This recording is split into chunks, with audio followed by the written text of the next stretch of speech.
Hi, I'm not sure if you can tell, but this is going to be a very casual video. I have noticed that every single time I film a video, it's different with vlogs, but actual video, I am very nervous. And also I am a perfectionist, so every time I put a video up, I'm never actually satisfied with it. I don't know, this is a hobby, I should be enjoying myself. So that's why today we are in a more casual setup. I am sitting on the ground, and coincidentally this is also where my expectations are for this video. So we'll see what happens. Today I'm going to do the mid-year book freakout tag, and of course I am very light with this video because of who I am as a person.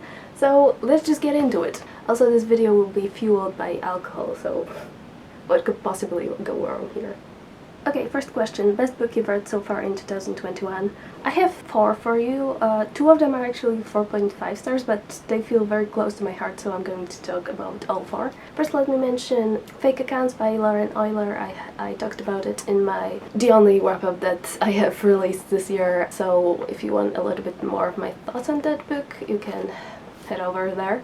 It's a very polarizing book, so if you don't like the beginning, I wouldn't continue. It has very specific sense of humor, it's very kind of self-aware, like painfully self-aware. And yeah, personally I would say if you like The Idiot by L. Batman, there is a chance you might like Fake Accounts. There's also Letters to a Young Poet by Rainer Maria Rilke, which I also talked about in my wrap-up.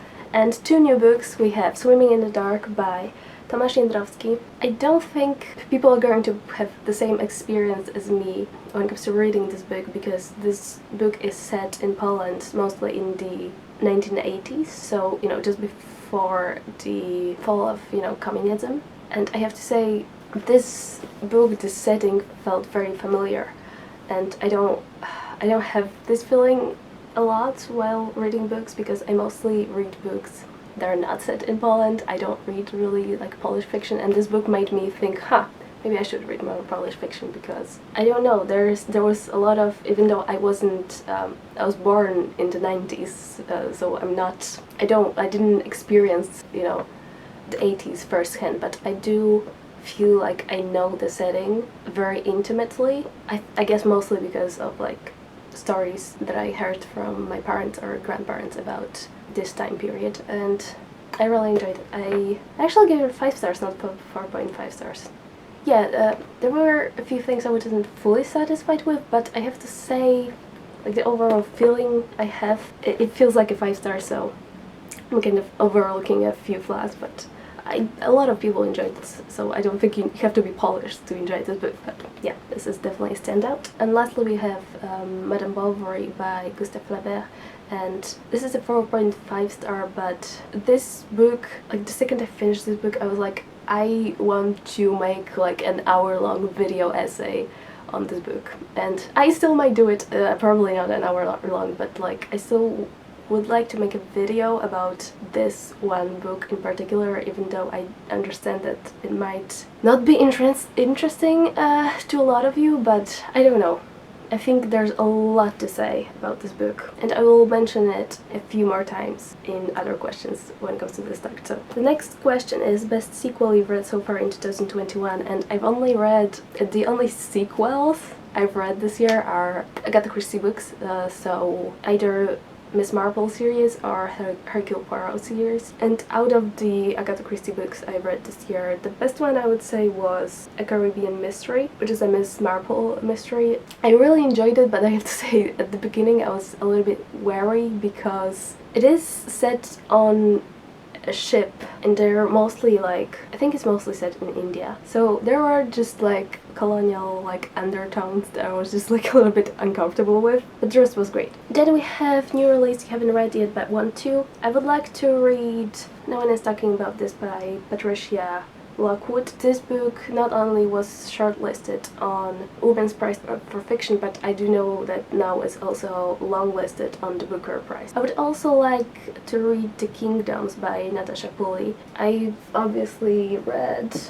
The Wishmaker of Filigree Street. I loved it. One of my favorite books that I've read last year, and I've heard some really great reviews for The Kingdoms, so I'm looking forward to getting into this one. And also Matthew Schwab I don't know how to pronounce his surname, but he talked about The Performance by Claire Thomas, and I don't remember exactly. He said it was like one of his favorite books that he has read this year, and I do think it's about some actresses who are putting up a play. Is it Endgame? No, it's Beckett's Happy Days, and it is for women who are, you know, actresses in this play. And like, you know how I am about like plays and theater, so the second he said what it's about and like that he'll absolutely love this, I was like, this sounds right up my alley. I really like to get to this one. And yeah, I think that's it. The next question is most anticipated release for the second half of the year. I'm cheating a little bit because this book actually came out like 3 days ago or something like this. All's Well by Mona Watt, also about theater. I think it's about college theater director who is going to put up some Shakespeare play. You know, that's my catnip. Even though I didn't love Bunny, it did make me intrigued to look out for like her future, for her books in the future, and this also sounds really interesting. So, biggest disappointment would be One Last Stop by Casey McQuiston. I don't know, I heard the premise. Like, it's not necessarily the worst book I read this year. I gave it 3 stars, and there are some 2 stars. There's actually one star that I've read this year.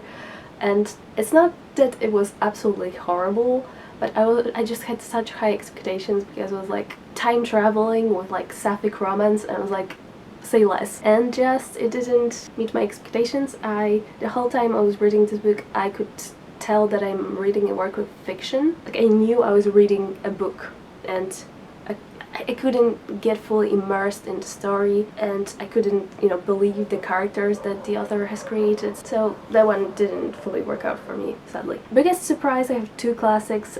One you've heard me talking about, that is The Count of Monte Cristo by Alexandre Dumas. This book, first of all, is so plot-driven. It has so many characters. It is over 1,000 pages long. It is the main character is a male. It is written by a man. It's a classic. It's just, everything was screaming at me, I know you're not going to like this book. And I was so surprised that I actually really did enjoy it. It is an epic revenge story, which also, like, that's not something I thought I would enjoy, but I really did. There were a few things that I wasn't fully on board with, like where 2 characters ended up at the end of the book. I was just like, I don't love that, but overall it was a 4-star, very strong 4-star, and I would definitely recommend this book. And another surprise would be Madame Bovary by Gustave Flaubert, because I do not like books about cheating, but this one proved me wrong. I don't know, I really need to think more about this book and like, I think write my thoughts down, but Emma Bovary was a character that I just could not bring myself to hate. Even though I feel like I'm not like her, I understand where she's coming from, and I understand her like deep need to get kind of more out of her life. Like, she is surprisingly self-aware. Like, she realizes that she is in a man's world, and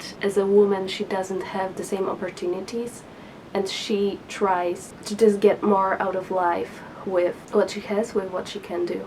And I can't critique that. So yeah, I don't know if I'm making any sense, but Emma Bovary, what a woman. Favorite new author, I really don't have an answer here. I feel like I would have to read like at least 2 books by an author to be like, yes, this is my favorite new favorite author. I love Tomasz Jędrowski, but like, I think this is his first book, and this is the only book I have read, because this is the only book he has wrote so far. You know, Gustave Flaubert, I've only read Madame Bovary, and I haven't heard anything about his other books aside from Madame Bovary, so I don't know where to go from here.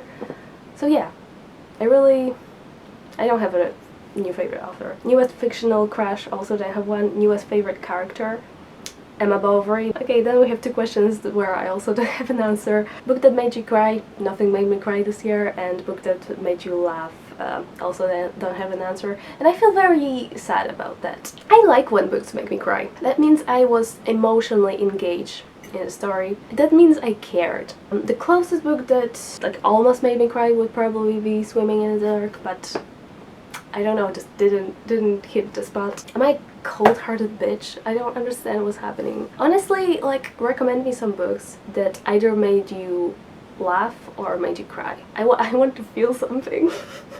Oh, it's a book that made you happy, not laugh. Maybe Letters to a Young Poet. It did make me happy that there's so much to get out of this short little book, and there's so much wisdom, and it's so beautifully written, and I can't wait to reread this in the future. So that could be an answer. Most beautiful book you bought so far this year or received? I feel like I'm a basic bitch, but I really love the cover of No One Is Talking About This. Look how pretty. Oh. So that's my answer. And lastly, books you need to read by the end of the year. How much time do you have? Okay, I've chosen 5 that I really would like to get to before the year ends. And those are, first of all, obviously No One Is Talking About This. Second one would be Beloved by Toni Morrison. Third one would be The Odd Woman by George Kissing. Also the sequel to The Watchmaker of Filigree Street, which is The Lost Future of Paper Harrow, which is a mouthful, by Natasha Pulley. And lastly, we have a break of a book which is Stamped from the Beginning by Ibram X. Kendi. I am a little bit intimidated by this book, I'm not gonna lie. It is only 500 pages, but it is a little bit big. Like, if you compare it to, this is like a standard paperback. If you compare those two, this one is a little bit bigger.